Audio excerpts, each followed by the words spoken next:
جب کسان ہل چلاتا ہے اور فصل پکتی ہے تو چڑیاں آ کے اس فصل کو چگ جاتی ہیں، کچھ دانے اٹھا کے لے جاتی ہیں۔ تو روایت میں آتا ہے کہ وہ اٹھائے ہوئے جو دانے چڑیاں لے گئی ہیں، اللہ ان کو بھی اس کسان کے نامہ اعمال میں صدقے کے ثواب میں لکھتا ہے۔ تو یہ دین ہے ہمارا۔ ما وضع فی امرأ فہی صدقہ، جو تم کمائی بیوی کو لا کے دیتے ہو، اس کے منہ میں رکھتے ہو، برگر کھلاتے ہو، تو بیوی کو جا کے تم جو چیز کھلاتے ہو لا کے، اور اس سے وہ خوش ہوتی ہے اور تمہیں بھی اس سے مسرت ہوتی ہے، تو فرمایا کہ وہ جو تم نے کمائی کر کے لقمہ لا کے بیوی کے منہ میں دیا اور وہ خوش ہوئی، تو فرمایا تمہارا وہ بھی نامہ اعمال میں صدقے کے کھاتے میں لکھا جائے گا۔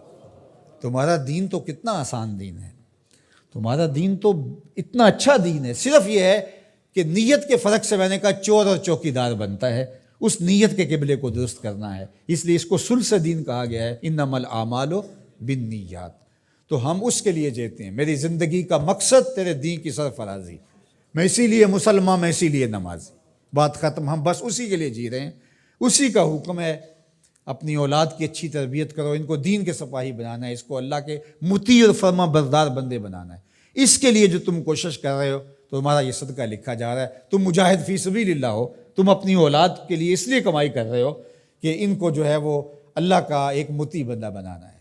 تم اپنے ہمسایوں کے ساتھ اس لیے سلوک کر رہے ہو کہ ہمسائے اور اللہ رسول کا حکم ہے اور میں نے ہمسایوں کے ساتھ اچھا سلوک کرنا ہے۔ تم رشتہ داروں کے ساتھ نبھا رہے ہو ان کے تلخ رویوں کے باوجود بھی کہ اللہ رسول کا حکم ہے، لہٰذا میں توڑ تو نہیں سکتا، لہٰذا اللہ اس کا بھی تمہیں اجر عطا کرے گا۔ ان تلخ رویوں کا تمہیں تمہارے نامہ اعمال میں اجر و ثواب لکھا جائے گا جو تم سہتے ہو اور برداشت کرتے ہو۔ تم سردی سہتے ہو، تم گرمی سہتے ہو، تم مشکلیں سہتے ہو، تو یہ ساری تمہارا دین ہے۔ چونکہ تمہارے دین کو اللہ نے بہت خوبصورت بنایا ہے، تمہارا دین اور تمہاری دنیا الگ نہیں ہے۔ ایک صحابی کو حضور نے دیکھا کہ وہ بہت کمزور تھا، تو فرمایا کہ تمہاری یہ کیا حالت ہے، تم اتنے کمزور ہو؟ اس نے کہا میں نے اللہ سے ایک دعا مانگی تھی، شاید وہ قبول ہو گئی۔ فرمایا کیا ہوا؟ میں نے دعا مانگی تھی اللہ جو آخرت کے حصے کے دکھ ہیں وہ بھی دنیا پہ بھیج دے اور میری آخرت صاف ہونی چاہیے، تو شاید میری دعا قبول ہو گئی ہے، اور مجھے بہت ساری بیماریاں، دکھ اور اذیتیں ہیں جنہوں نے مجھے گھیر رکھا ہے۔ تو اس پر حضور خوش ہونے کی بجائے اسے ناراض ہو کے کہا کہ تو نے یہ کیوں کہا کہ آخرت کے حصے کے دکھ دنیا پہ آ جائیں؟ تو نے یہ کیوں نہیں کہا ربنا آتنا فی الدنیا حسنۃ وفی الآخرۃ حسنہ، اللہ مجھے اس جہان میں بہتریاں دے دے، اس جہان میں بہتریاں دے دے۔ تو یہ زندگی اچھی جئیں، اچھی سواری، اچھی بیوی اور کشادہ مکان، انسان کی خوش قسمتی سے، مسلمان کی، مومن کی خوش قسمتی سے بتایا گیا ہے۔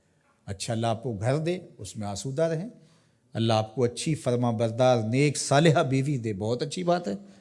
اللہ آپ کو اچھی گاڑی دے دے تو اس میں کوئی گناہ نہیں ہے، کوئی برائی نہیں ہے، اچھی بات ہے۔ یہ نہیں ہے کہ دین یہ ہے کہ آپ اپنے تن کے کپڑے بھی اتار کے پھینک دیں اور سردی میں ننگے ہو کے بیٹھ جائیں، یہ کوئی دین ہے؟ یہ نہیں ہے۔ ہمارا دین کیا ہے؟ تمہاری نیت کا قبلہ درست ہو، تمہیں جو ملتا ہے تھوڑا ہے یا زیادہ اس پہ تم راضی ہو۔ تھوڑا ملے تو پھر بھی مالک تیری مرضی میں اس پہ راضی ہوں، اور زیادہ ملے مالک میں تیری مرضی پہ اور تیری عطا پہ راضی ہوں۔ تھوڑا ملے تو صبر کرے، زیادہ ملے تو بانٹنا شروع کر دے، بات ختم ہو گئی۔ اور کاروبار کرے تو اللہ کی رضا کے لیے جائے، اور بچوں کو ایک اچھی تربیت کی نیت سے گھر سے نکلتا ہے۔ حتیٰ کہ جو کاروبار کرتے ہوئے مشقتیں آتی ہیں، ٹینشنیں آتی ہیں، پریشانیاں آتی ہیں، جھٹکے لگتے ہیں، انسان کو گاہک کے رویے کی وجہ سے کسی نے ادھار لے لیا، وہ پیسے نہیں دے رہا، بار بار اس کو کہنا پڑتا ہے، اس کے سخت اور تلخ رویے ہیں، یہ جو جھٹکے اور تکلیفیں اور جو ٹینشنیں آتی ہیں، اس تاجر کو اللہ کی جانب سے اس کا بھی ثواب عطا کیا جاتا ہے۔ تو یہ کتنی کرم نوازی ہے اس کی، اور کتنی رحمت ہے اس کی جو اللہ تعالیٰ نے اہل ایمان پہ رکھی۔